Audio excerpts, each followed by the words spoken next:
Good morning. It is Monday, December the 25th, and that means two things. I'm pretty sure Scrooge never asked Bob Cratchit to work overtime because that would have meant paying for candles. That's lighting related, right? And it is time for the Lighting Industry News Brief brought to you by Keystone Technology, talking about their area lights with optic swap. Keystone Tech believes in everything in one box, at all times, as often as possible, anywhere it's possible, and that means that when you open up a box with this in it, what you get is the fixture, a photocell, and 3 different lenses. You can switch between whatever your client likes, keep them as spares for whatever you want to do next, and this has power selection as a switch, and color selection as a switch. Save you some space, save you some time, keep your clients happy. It's KeystoneTech.com. The link is in the description. The DOE has announced some new funds for efficiency with more than $500 million aimed at consumer needs. The IES has published RP47, which is a new landscape lighting document that you can just buy and find out what they recommend as practices for landscape lighting. Hubbell is set to sell their residential lighting business. This is a $131 million cash deal for PE firm Kingswood Capital. It'll close sometime before next spring. It's all about regulatory stuff. We'll see how that goes. Signify has placed once again on Dow Jones's Sustainability Work Index. That's the 7th time in a row. Universal Douglas has been named one of the best managed companies by the Wall Street Journal. They're in the top 250. That seems like a very long list. The CLTC, this is UC at UC Davis, is expanding their color lab. Again, this is the second time they're expanding their neurology and color lighting lab. And that seems very exciting. We'll see what comes out of that. The Design Journal has named their best products and projects with lighting prizes pinned on participants. The AIA has recognized design for older adult living, with 5 designers being awarded for a number of different projects. The IES has formed a new Diversity, Equity, Inclusion, and Responsibility Committee. They will meet quarterly. They're called the Lighting Advocacy Congress. Border States is setting up in Tampa Bay, Florida, with a new branch, already partnered with a utility. In rep agency news, Alan Wire has picked UES for North Carolina, and Shattershield has partnered with Schaefer Marketing. In legal news, Monsanto has been penalized $857 million by a state court over installing PCBs in Washington State, and AMP has won over DMF. A district court in California has found in favor of AMP. This is based on a patent dispute over recessed lighting drivers from earlier in the year. Applied UV has integrated the Puro and Aeroside business units into their main unit. The reorg should save them $1 million a year in operating costs. In events and webinars, we have a date for Leducation 2026. It's in April, which is the first. Normally it's in March. U of Calgary Observatory is planning a dark sky night on February 10th, if you care to go. And the IALD's Enlightened Conferences is seeking presentations. That's at a number of shows, actually, worldwide. But the deadline is the 18th of January. In IoT news, LCA members are satisfied. This is based on a user survey. Eve is adopting Matter and Thread. They're a smart outlet maker. They're joining the compatibility party. Legrand is helping out with another Rise home. This is based on the Gary Sinise Foundation, who builds homes for disabled veterans. This one includes a number of smart home features from Legrand. Hue is scaling down. Their 2024 budget is $200 million smaller than this year. And IKEA has launched a new connected LED panel. It's called Jetstrom. It's already for sale in the EU. We'll see if it shows up here anytime soon. Coming soon to the lighting industry are FOLEDs. That is a phosphorescent organic LED, courtesy of UMichigan at Ann Arbor. They've created a new format for lighting using organic LEDs. It's not especially more efficient, but it has a much better LP90 value, so they'll last longer overall. NYU Langone Health has added a new red LED system. This is a new this is a new tool to help research animals at night without any disruptions. We'll see what that turns into. A company called Alpha 311 has developed a 6-foot tall wind turbine.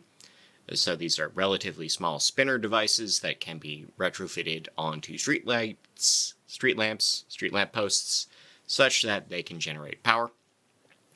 A lack of natural light during the day is a health hazard, according to UMercia. This shows that, if you don't get at least 2 hours of light per day, you will begin to suffer from physical and mental health detriments.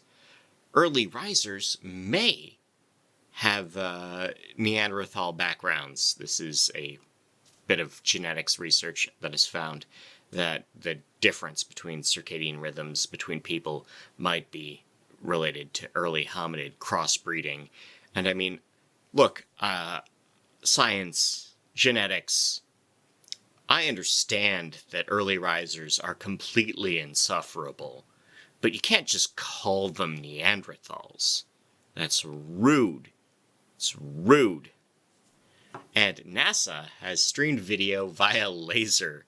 This is an Earth-to-space connection that ran at 267 megabytes per second, and it was able to maintain connectivity for 101 seconds. It was a one-way connection, but it beats the hell out of my home internet. And they're in space. In darkness-related topics, we have found that better sleep does slow cognitive decline, that ACS has developed a better blue LED for us all in terms of circadian disruption. Federal authorities are investigating air traffic controller fatigue and what that does for travel safety. Circadian disruptions make rats worse at being mothers, specifically maternal behaviors. When you're tired, don't hold up. I'm pretty sure a lot of mothers would agree. Delayed sleep does make your ADHD worse, which explains a lot about me. The Dark Sky Association has begun work with the city of Santa Cruz to improve their lighting.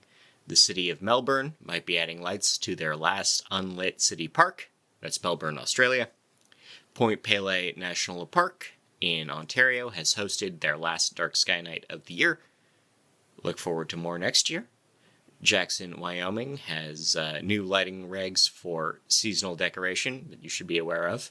And the Writers Guild strike stopped last week tonight with John Oliver from doing the thing that show does about LED headlights. Perhaps they'll return to it, perhaps not. In horticultural news, Cubic Farms will be delisted from the Toronto Stock Exchange, moving to the Venture Exchange for low share value stocks. Fluence has researched a number of vine-based fruits and vegetables and found that improving the far red performance of your lighting boosts the overall performance of your vine-based fruits and veggies. So, that's how you grow better peppers, I guess. Seoul Semiconductor has proposed a new smart farm design based on their Sunlight branded LEDs. They've been selling these in the Human-Centric market, and now it turns out they're better for leafy greens too, not just me. And in New York State, medical cannabis growers are getting in on the fun side of the business and entering the recreational use market.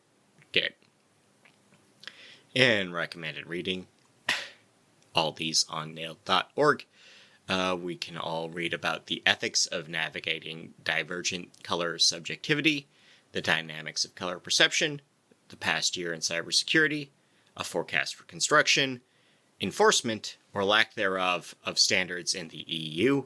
Was the Vegas sphere really worth it? A case study of Assemblin rebuilding the AstraZeneca plant, the history of Nella Park, relighting high-end restaurants, thoughts from the last lighthouse keeper in the U.S. We have new lighting in a synagogue, IoT alignment for security and compatibility, what is the deal with young people and their RGB lighting, and from theonion.com, a satirical website, we need more American-made semiconductors, says man who doesn't have a clear idea how a stapler works.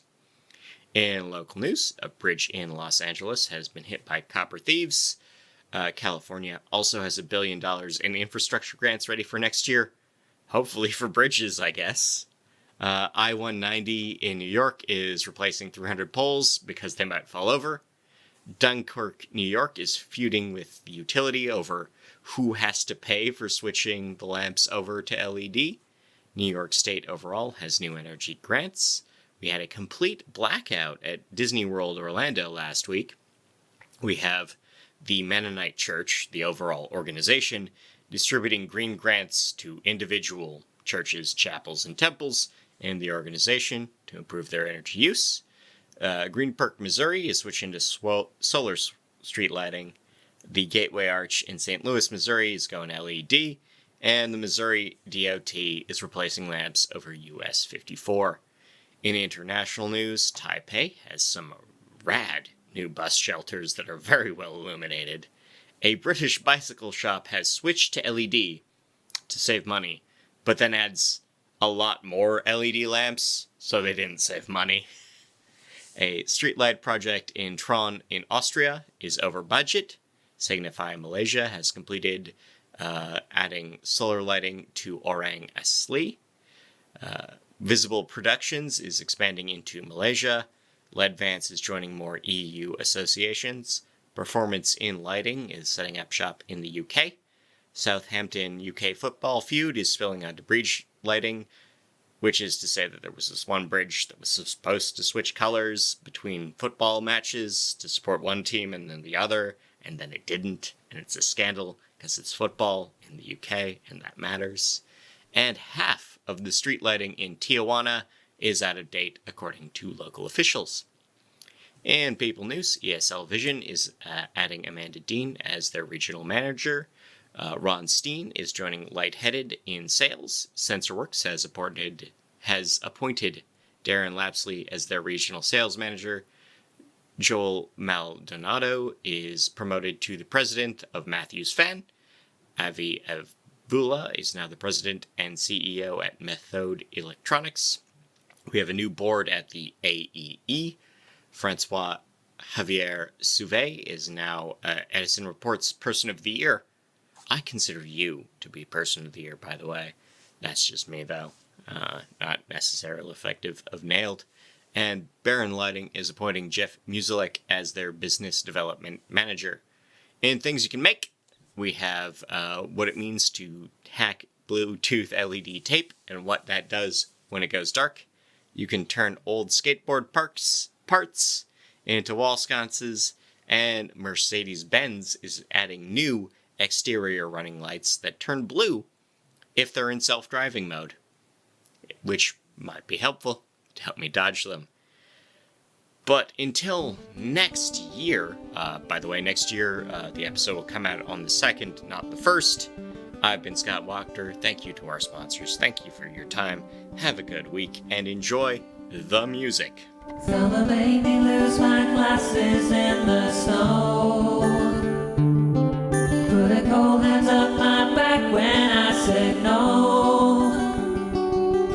And she took the beer bottle from my hand and said, there's a church I know where we can raise some hell.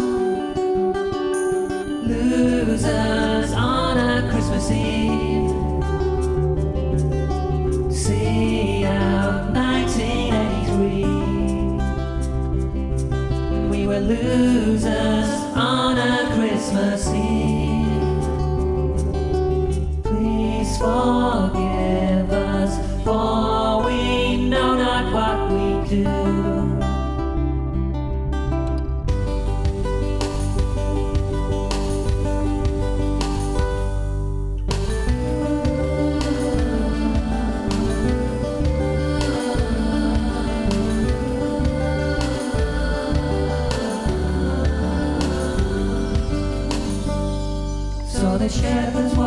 socks at midnight mass.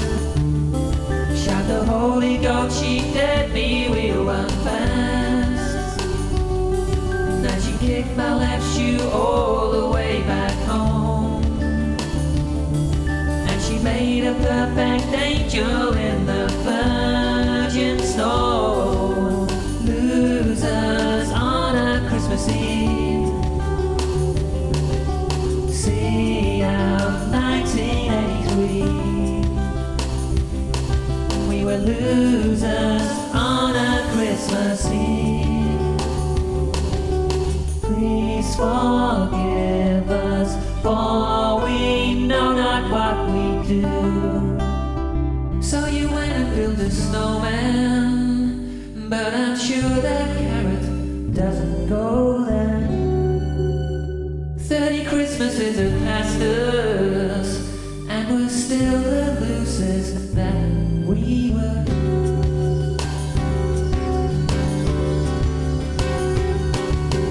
Losers on a Christmas Eve.